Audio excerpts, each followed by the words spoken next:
Somebody asked me the other day, what does it feel like to be in the afterlife, to be in heaven? What does it feel like? And it's nothing like you can feel here on earth. The most beautiful feeling that you could ever feel of love, like the warmest hug that you have ever had, like something is embracing you with this absolutely beautiful, warm hug of love, of light, of it's like you've swallowed the sunshine. It's just so beautiful. And like even on earth, in your earth body, if you are a mum and you've actually given birth to a child, and that moment where you're holding your child, that love, it's way better than that even. Or you might be on your wedding day and you're standing with the person you love, and you just feel this incredible amount of love, which is emotional love. You're crying because it touches you so deeply. It's even better than that. Or maybe you've just got a pet and you've just got this tiny little animal in your hands and you just fall in love with it. It's even better than that.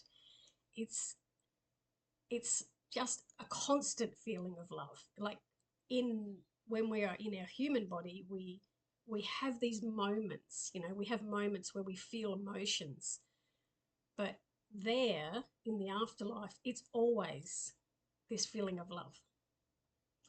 And it's hard to come back here. Once you've experienced that and you come back, it's like, oh, I want that feeling again. It's just so beautiful. There is no time. There is no time there. There is no space. There's just, oh, it's like you're just an existence. I kind of like to equate it like it's very hard to put it into terms where our human brain can understand it. But have a look at the air. Like, look at the air around you. Can you see the air? Look around the room and see the air. You can't see the air. Your vision goes straight through the air. But that air is all around you and you're inhaling it. So it's going into your lungs and it's going out of you. Energy, like once we've died, has the same ability as air. It is around everything that is living and inside people that are living, because you're part of my core inside my human self is energy. And that's the part that leaves me. And it's in every single living thing. So we are all connected. And once we get out of the human body and our souls are back to just energy, we just all form. We just form back into like a ball of energy together. But when we're in a human body, this is like a barrier, and it restricts me from like really feeling somebody else's soul. I can have a knowing that I know their soul, but it's still got that barrier there of the human self. The colors are so vivid. There's colors everywhere. There is colors that sweep. There is nature that, because as a spirit, as an energy form, you can see everything that's on earth, but everything is vivid. So if you're looking at a tree from you're a human being and you're looking at it with your physical eyes, and you see the tree and you see the beauty of the tree and you can feel the tree, you can feel the energy of the tree. But when you're out of your body and you are spirit energy, that tree becomes something totally different. That tree, you see the energy of the tree. So you see the green of the leaves is way more vivid. The trunk is vivid. Everything is so much more vivid because you're seeing it. You're seeing the energy of the tree. There is no judgment. So try and think of it like this. Let's say you had computers all lined up, brand new computers, excuse me. You had brand new computers all lined up and they were all linked and they had nothing on them. They were just computers. And each person sat at a computer and programmed that computer to think a certain way. So that computer had certain knowledge. So let's say the first computer was fed only information about mathematics, you know. Let's say the next computer was only fed information about Earth and geology and stuff like that. Let's say the next computer was programmed with religion, religious information. And let's say another computer was programmed with a spiritual aspect and teachings of the mind and the subconscious and the consciousness and the higher consciousness. The computers store this information, but they might not relate to one another. Well, our human brains are very much like that, where from a very, very early age, we are programmed to think a certain way. So you look at the life that you have and what you believe and what information you choose to absorb and what information you just ignore and you don't want to. That's your programming. You know, you're programming your mind to think a certain way. With your thoughts, which comes from the programming, you have emotions, you know, so you feel something. When you have a thought, you feel something. So let's say you're thinking about a family member and you're worried about them. So the thought is like, I'm worried that they're going to go and do this and this might happen and that might happen. So you're creating a frequency in your body of worry connected to that thought. So that's what you're sending out. You're sending out, I'm worried.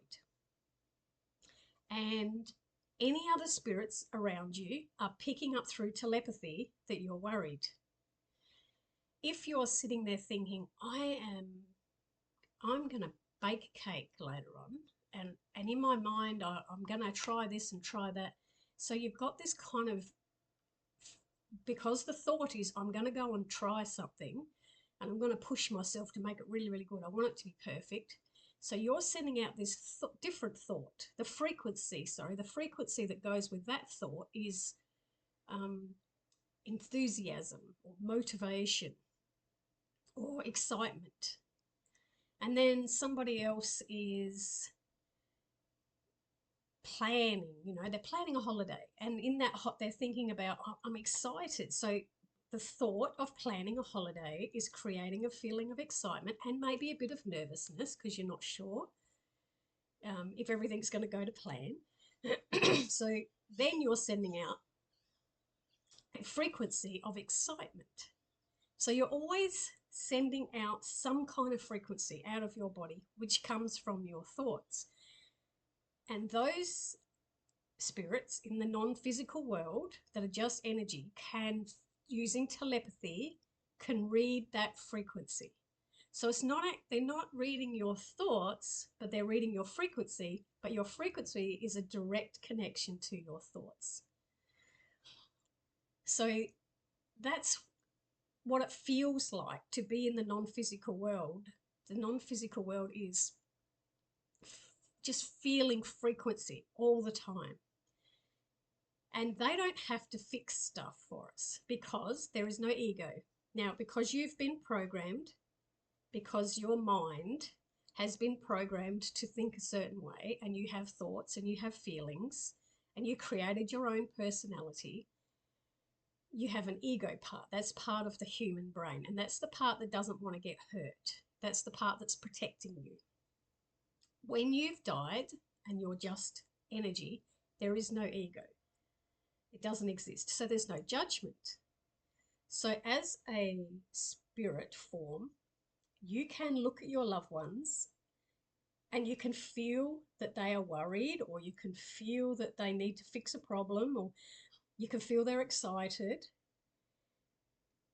But you can't always, you're not going to judge that. First of all, you're not going to judge the way they're feeling. You're just looking at them going, okay, that's how you feel. It's just an okay. I accept that's how you feel. That's you choosing that. Sometimes they don't need to change your life for you. It's all up to you. What you're doing here on life is up to you.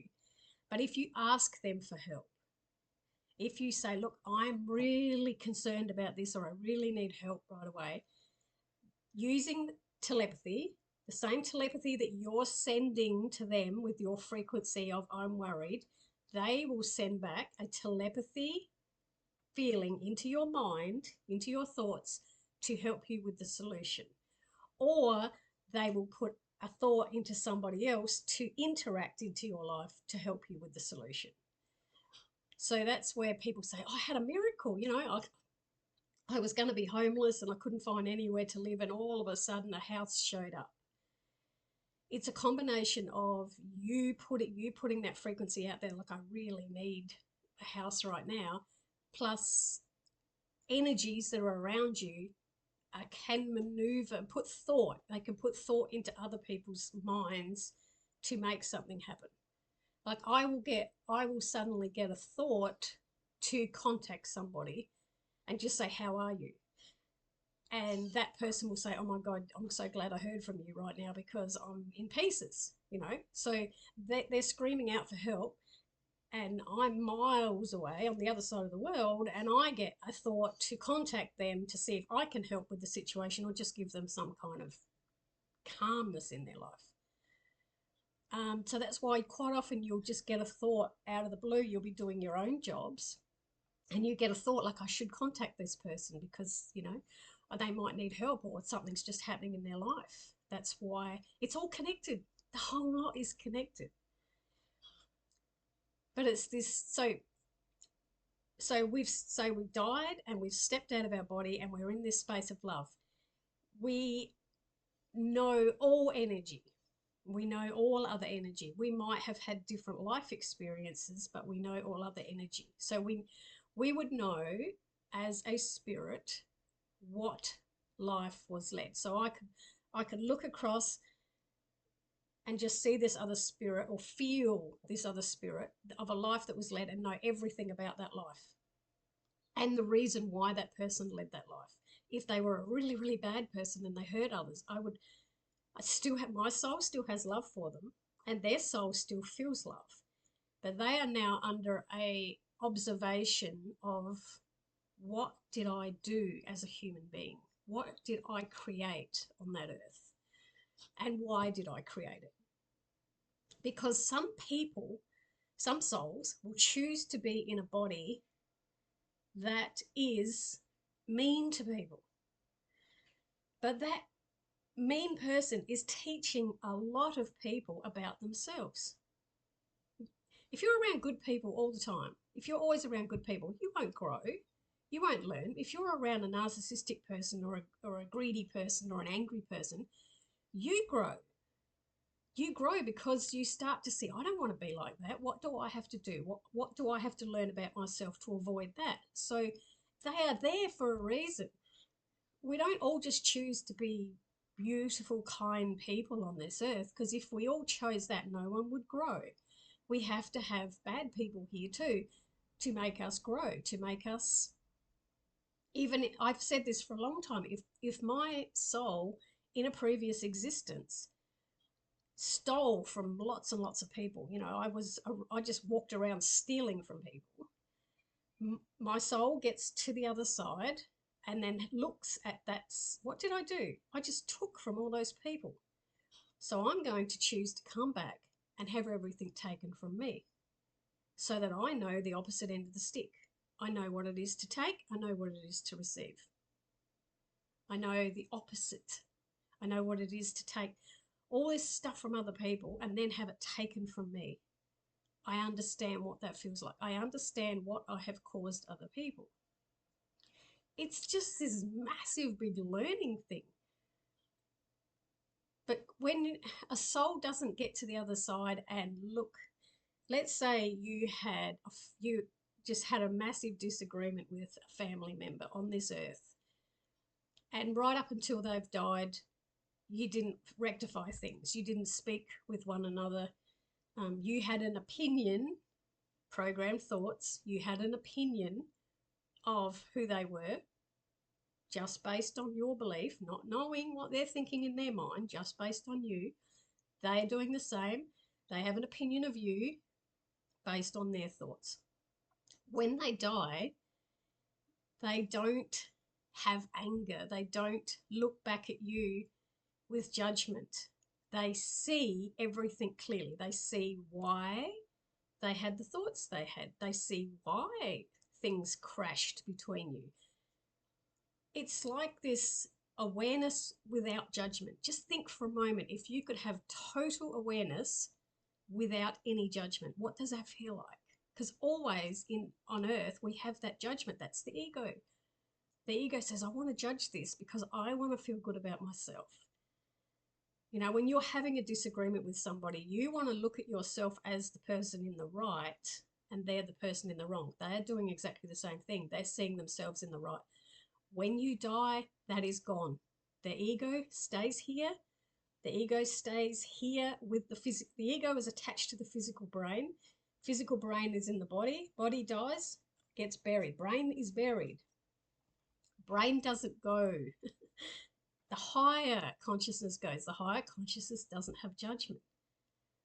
So they just see everything, and then they come to an understanding of, the soul comes to this understanding of, okay, I learned a lot. And then they will come back again. They will come back into another body. And again, we will go through similar situations.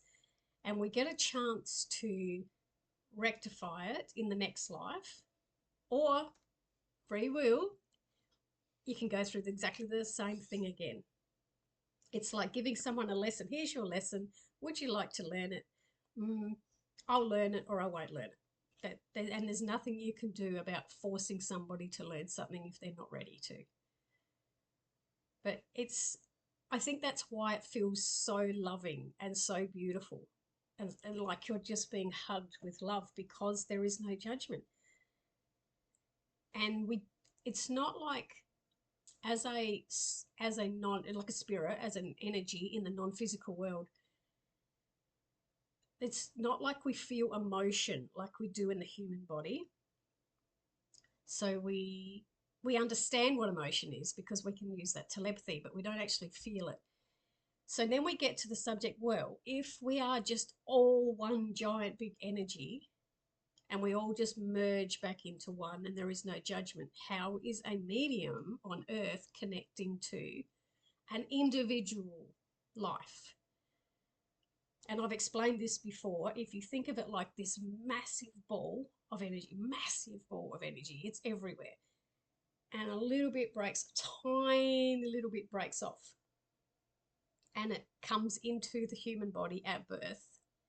It has an existence which has a record of that existence. And then when that person dies, that little soul goes back into the massive big form of energy. But there is a record of that existence that you can tap into. Because there is no time, you could tap into, right now, I could tap into a life that lived, hundreds of years ago by looking at photo and then drawing that information out.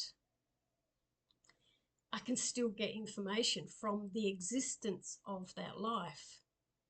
But it's like it's contained. It's like the record is contained in this imprint. But the actual soul is not stuck in that life. Because if you've lived 50 lifetimes or 100 lifetimes or 1,000 lifetimes, which one, like, if you had one individual soul that just kept coming back and going over there and coming back here and going back in the afterlife and coming here, which one are you tapping into?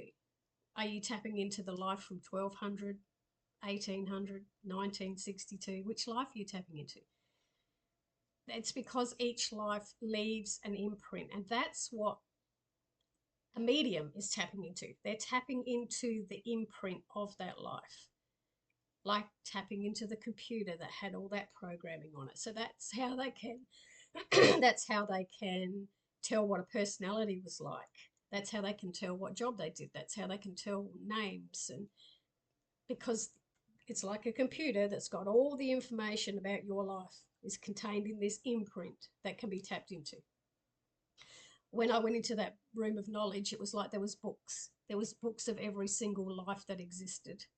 Like, I want to call it books, but it's like a record that is just there of every life.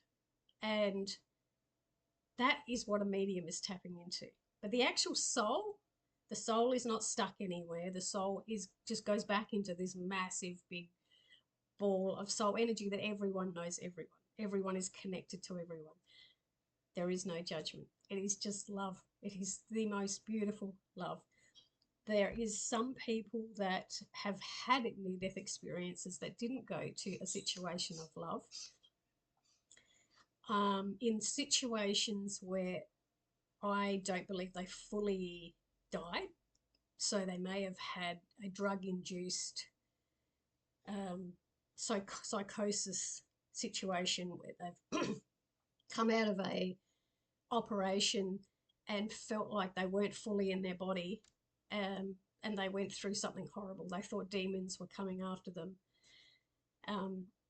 A lot of it is instilled in the belief system of themselves, like, I don't see my own worth. If you don't see your own worth and you think you're one of the worst people alive, then you're going to attract thought that is a dense, demonic, low energy. But it's not that there is demons, it's that people that have a belief there is will draw energy to mirror that belief. You know, you create your thoughts create your reality. So if you believe stuff so strongly because it was programmed into your thought, then that's what you experience. But when you actually physically really, really do die, it's not just a psychosis or a drug-induced situation or a deep meditation. When you actually do physically leave your body, it's just love, and it is just so beautiful. And we all come from there, and we're all going to go back. And I believe we go back into certain levels depending on what we've accomplished in what growth our soul has. You know, when somebody says, oh, they're an old soul, well, probably majority of us are old souls because we've all had cycles of life, but it depends on the higher up that a soul has retained that knowledge. So when they're born, and you see children with so much knowledge about the afterlife, and they just speak so clearly and it makes so much sense. When you see that, they've just had so many lifetimes, they've decided this time when they come, they've retained it all. They're not going to forget it at birth. They've retained it all, and they're going to share it to help those that are living. So, yeah, I have no fear of death. The only thing that I think the hardest part is everyone that's living that loses somebody. Because they are in the most beautiful place ever. We're left here grieving. They don't grieve. They don't miss us. When they die, they do not miss us. And you know why they don't miss us? Because they're right here. They're right here. They're still with us. They are totally connected to our frequency, our soul. They're still connected. They haven't gone anywhere. In their eyes, they haven't gone anywhere. But the human brain, because can no longer see something, thinks it's gone away. I can't see it. I'm going to miss it. And they're not missing us because they are still here. Just this week, I have had 3, all male spirits, all 3 different ones, come through.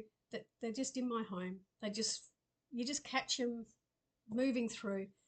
And I have had 3 readings where each of those spirits was connected to that person. So they knew that their relatives were going to contact me. They just know everything. And they don't have to have judgment. They're just here like, okay, I'm going to help Vicky give the information to my loved ones as a help. They just want to help and help guide you. They don't want to change your life. They still know you have to go through your own lessons, but they will help. And they just want to send you love. So that's what it feels like. We just got to get out of this thinking programmed brain, which is what meditation will do. Meditation will help you to get out of the thinking brain. You could look at a problem, go and meditate on it. The problem doesn't seem nowhere near as bad when you meditate on it. So There you go. Any other questions, drop them below and I'll see if I can answer them for you. Thank you for listening.